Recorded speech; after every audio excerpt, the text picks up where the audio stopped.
Get, get ready for an immersion into a mystery that has intrigued Australia for decades, the case of the Somerton Man. A case that seems taken from a novel. Exactly, as if someone had wanted to create an enigma on purpose. Imagine a sunny morning on Somerton Beach in Adelaide. A quiet place, right? Yes, December 1st, 1948, people strolling enjoying the sun, and suddenly a macabre discovery. A dead man on the sand. And there begins the mystery of suicide. Accident. Something else. Something more sinister, perhaps. What makes this case so fascinating is precisely that, the lack of easy answers. The police arrive at the scene and find the man impeccably dressed, without identification, with an unlit cigarette behind his ear. It's as if he had smoked in the air without leaving a trace. Exactly, like a ghost on the beach. And if the scene was already strange, the autopsy only deepened the mystery.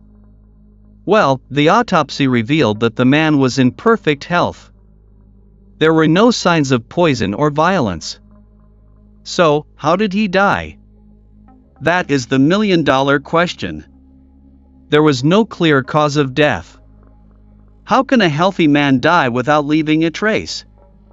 It's as if death itself had become a whisper, refusing to reveal its secrets.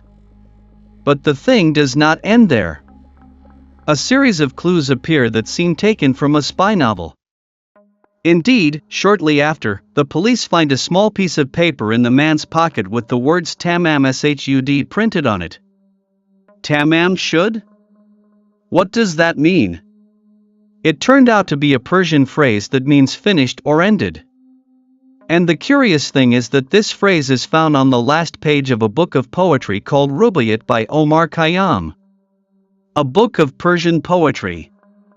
This is already getting interesting. And what happens with this book? Does it appear by magic? Almost. A man comes forward claiming to have found a rare New Zealand edition of the Rubaiyat abandoned in his car weeks before the body was found. And the most incredible thing, when comparing the paper with the book, it was confirmed that the phrase Tamam Shud had been torn from the last page of the book. There is a direct connection between this book and the dead man. This looks like a suspense movie. And as if this were not enough, on the back of the book there are 5 lines of capital letters written by hand. A secret code. Experts have spent decades trying to decipher them, but the code remains a mystery. A secret code in a book of poetry. A dead man unidentified on a beach. Where does all this lead us? The clues do not end there. The police also found a suitcase at the Adelaide train station that is believed to have belonged to the man. Inside there was clothing without labels. A ball of orange thread. A rather strange thread that was not sold in local stores. And the most curious thing is that it matched the thread used to repair the man's pants. Why would someone bother to remove the labels from their clothes and use such a specific thread? It seems like a deliberate attempt to hide his identity. That is one of the theories. Some believe that the Somerton man was a spy and that all these clues were part of an elaborate plan to protect his identity. The spy theory fits with the secret code, the clothes without labels. But, what is a spy doing on an Australian beach? And who killed him? Well, there is another clue that brings us closer to a possible answer, the name Kian written on some of the objects in the suitcase. Kian. Was this the man's real name? Or was it another false clue? Investigators searched exhaustively for someone named Kian, but found no connection to the case. An alias. A contact. The mystery deepens. And each new clue we find seems to open more doors than close. It's as if the mystery expands instead of being solved. It's true, as if we were facing a puzzle with pieces that do not fit. Take for example the location, Somerton Beach. What is so special about this place? Apart from being the scene of this macabre discovery, of course. Well, at that time it was near a place called Woomera, which housed a secret rocket launch base. Woomera, a rocket launch base. What does this have to do with our mysterious man? It was a strategic place, especially during the Cold War. A hotbed of secret activity, spies, military scientists. Cold War, international tensions, state secrets, and a dead man on a nearby beach. It is being suggested that the Somerton man may have been involved in some secret operation. It is a possibility that we cannot rule out. Imagine the context: espionage, betrayals, confidential information. The death of the Somerton man could have been just one more chapter in a much larger story, a story we have not yet managed to decipher. It's a fascinating theory, no doubt. But if it were true, who would be responsible for his death? And how could they have poisoned him on a public beach? It seems too risky. This is where the theories begin to clash with the reality of the time. If the Somerton man was a spy, why leave so many clues? The code, the unusual thread. It doesn't make much sense unless the clues were part of the plan. A way to send a message to someone or to mislead investigators. Like a game of shadows where the truth is hidden in plain sight. And there is an element in this case that has always fascinated me, a piece of the puzzle that seems to connect the tangible world with the world of secrets and hidden emotions. Justin. Justin, the former nurse whose phone number appeared written in the rubaiyat. What role do you think she played in all this? Justin's connection to the case is one of the most intriguing aspects. Not only was her phone number on the book, but it was also learned that she had given a copy of the rubaiyat to a certain Alfred Boxall during World War II. Alfred Boxall, and who was this man? A former Australian soldier who some believe was also involved in intelligence activities.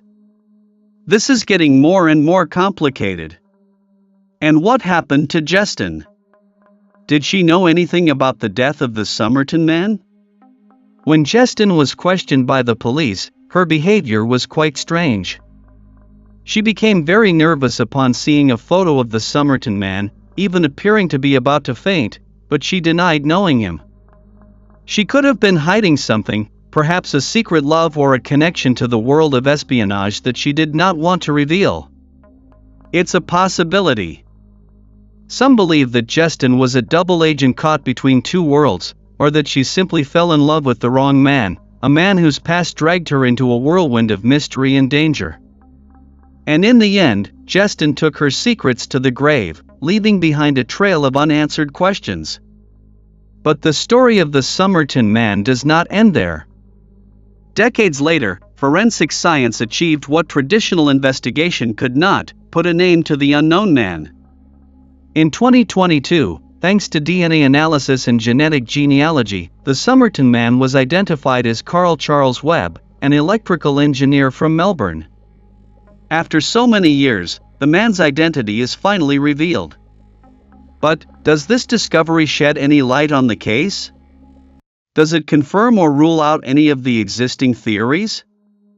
That is the million-dollar question. The identification of Carl Webb, far from closing the case, has added a new layer of complexity.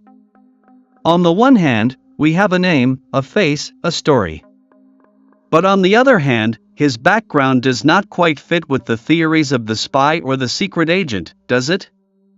So, if Webb was not a spy, what was he doing on Somerton Beach, and what was the rubaiyat, the code, the clues that seemed to point to a conspiracy? Was it all an elaborate coincidence? It seems that we have been going around in circles for decades with this case. And now that we finally have a name, Carl Charles Webb, the pieces of the puzzle do not fit.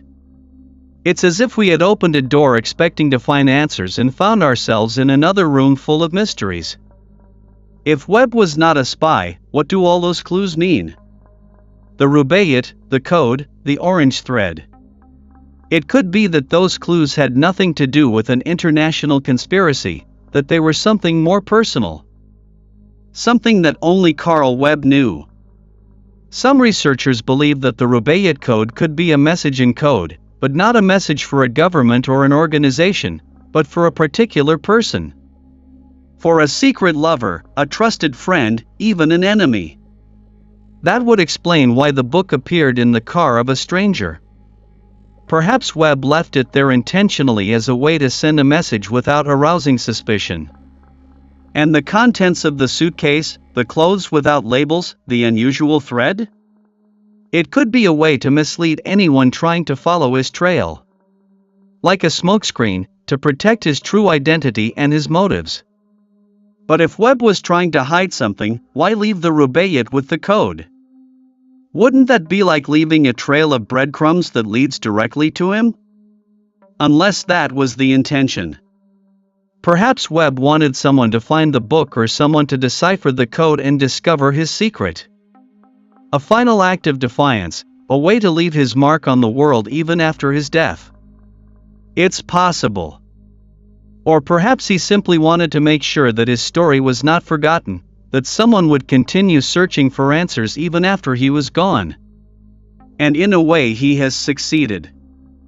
The case of the Somerton man continues to fascinate the world even after discovering his name, Carl Webb. A seemingly ordinary man has become an unsolved enigma, a symbol of the unknown and the inexplicable. And perhaps that is the most important lesson we can learn from this case. Sometimes the greatest mysteries do not have a simple solution, a definitive answer. Sometimes all we have left are the questions, the uncertainty, the echo of a secret that is lost in time. The case of the Somerton man reminds us that the world is full of shadows, of untold stories, of lives that pass in secret. And sometimes those stories come to light in the most unexpected way, challenging our logic and awakening our curiosity. And although we cannot solve all the mysteries, although we cannot find all the answers, the simple act of searching, of exploring, of trying to understand the unknown is already an adventure in itself. The Somerton man leaves us with more questions than answers, with the feeling that we have only scratched the surface of a much deeper mystery. But that is what makes this case so fascinating. Undoubtedly, the Somerton man invites us to continue searching, to continue exploring, to never take the apparent truth for granted. Thank you for joining us in this immersion into the mystery of the Somerton man. We hope that this story has intrigued you as much as it has us. And remember, the world is full of secrets, waiting to be discovered, you just have to know where to look. I hope you enjoyed this video. If so, it would help me a lot if you subscribed to the channel and gave it a like. And don't forget to leave a comment. I love reading your opinions and suggestions to continue creating content that you